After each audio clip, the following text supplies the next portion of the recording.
Hello, I'm Paul Bradshaw. And I'm Lauren Gray. Welcome to Viral History, the only history show on the internet where the presenters confuse their own names. Coming up on this week's show, we sit down with historian and writer Christopher Tyerman to talk about the Crusades.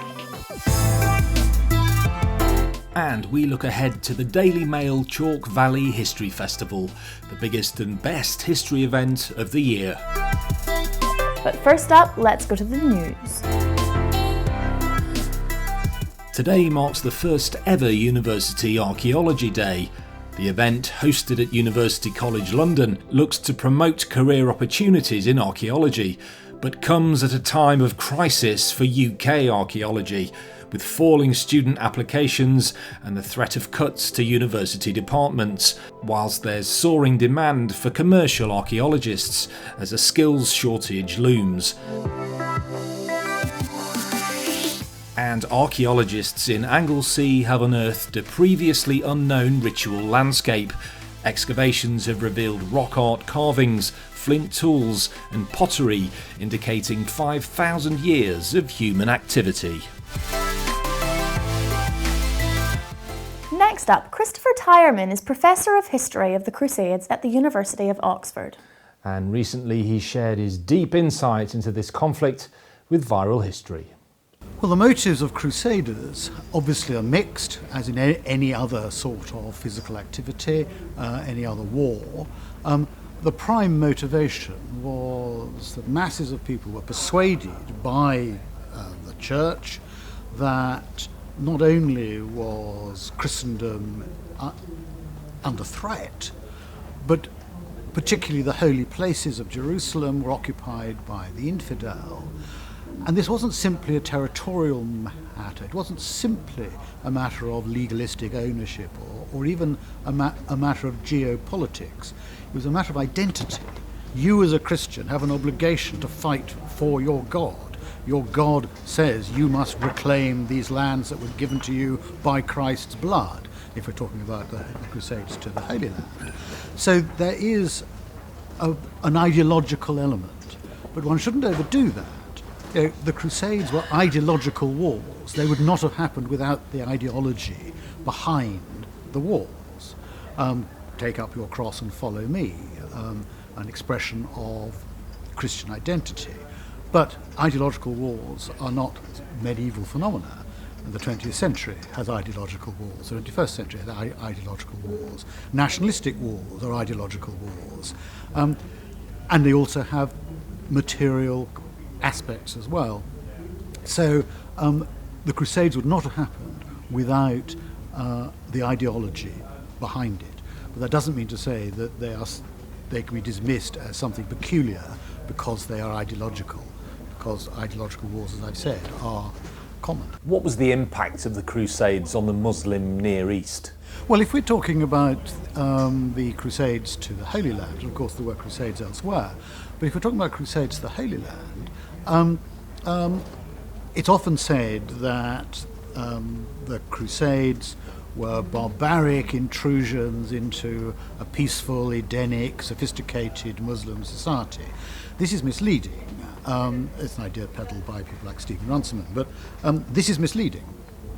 In the middle of the 11th century, the Muslim Near East was invaded by the Seljuk Turks from the Eurasian steppes. Now here you had nomadic tribes conquering sedentary populations, disrupting cultural as well as demographic certainties, creating violence.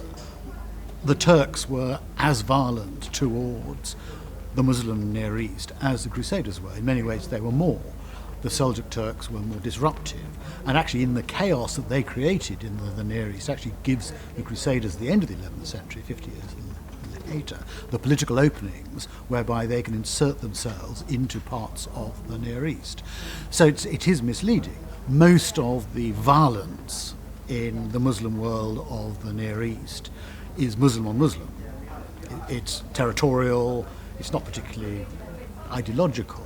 if you take a ruler like Saladin, for example, the great Muslim hero, a Kurdish upstart who spent his whole career until the very end of his career attacking other Muslims in order to create an empire and taking lands from other Muslims. So the idea that the Crusaders somehow impose a barbaric strain of violence into an otherwise sophisticated, peaceful world is misleading.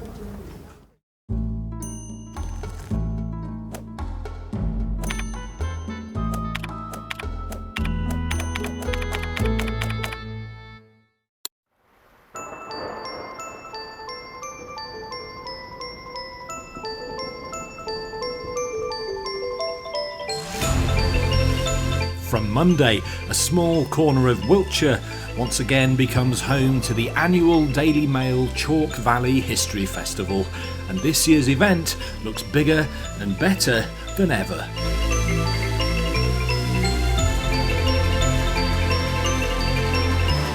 With reenactors from practically every period of British history.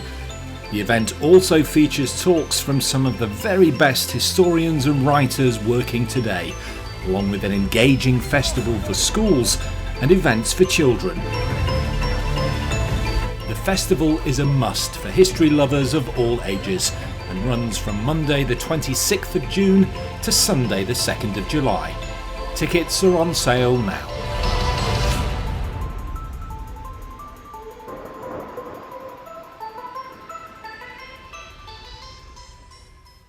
Here's Marguerite with On This Day.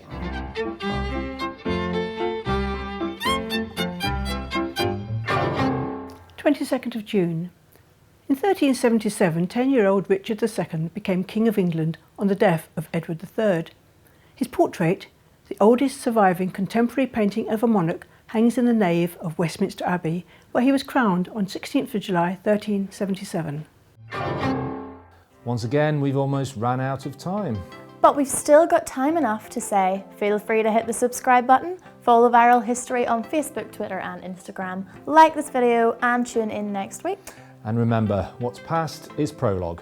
See you in 168 hours. Sounds good.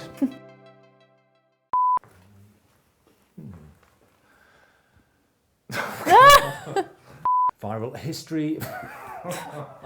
It's the name every time. What? Edward. Edward. You said Edwin. Well, I went wrong. You